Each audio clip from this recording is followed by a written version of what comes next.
Ayan, ngiting tagumpay. Successful naman nga naayos to. Ayan, palit ng direct drive drum o bearing niya. Clutch asin niya tumutunog na. So ito ay LG direct drive inverter. So maingay lang to. Kaya nga palit na ang clutch asin.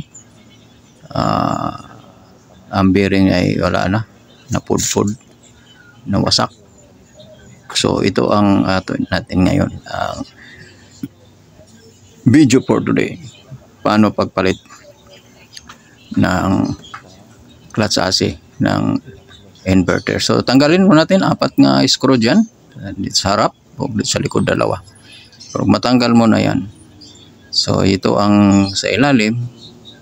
Yan, tanggalin din natin yan. Number 17 yung niya, bolt niya. So gamitan natin ratchet, wala tayong impact wrench, so manual lang tayo, ratchet tayo.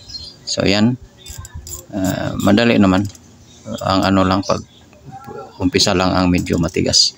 Wag matanggal na yan, so pwede na bunutin yan. Medyo mahirap-hirap, alalay lang kasi magnet yan.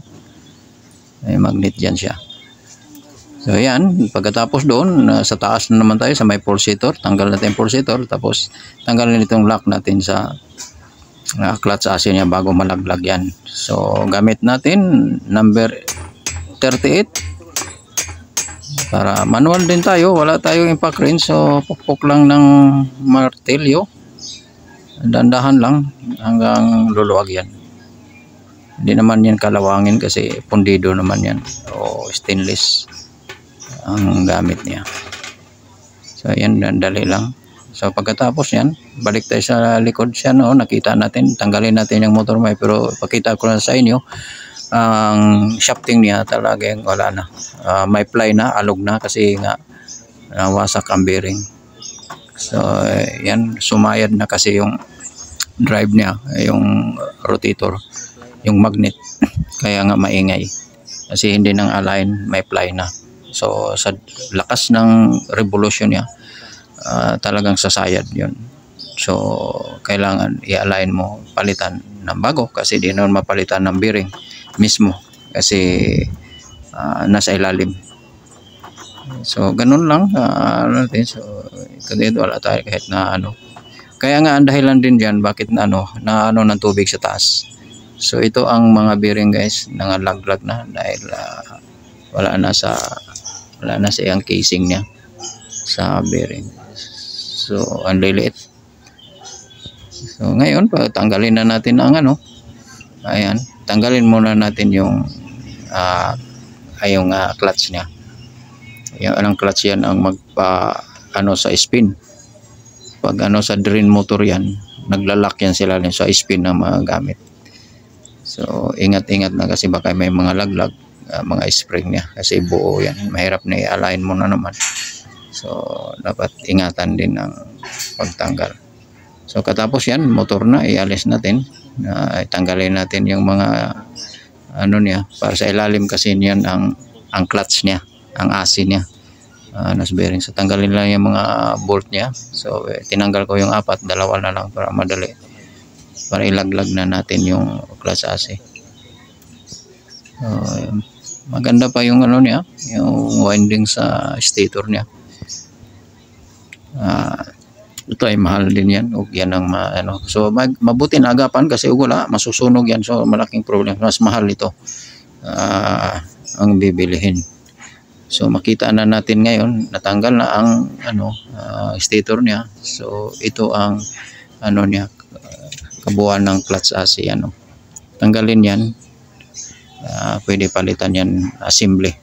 Nakabili tayo sa round. So pagkatapos yan, so dito na naman tayo sa taas, ilaglag na natin yung kasi natanggal na sa mga bolt, ilaglag na natin, hatakin natin sa puller. So ang puller ginagamit ko ay number 8 inches para makapasok. So karamihan naman ginamit ko yan sa mga maliit na top load. Ito malaki to, 16 kg to. So kasya pa rin. So bago natin na pupuller, ihatakin, mo natin, alalayan natin ng WD-40 para mag-sip yung ang ano sa thread niya. So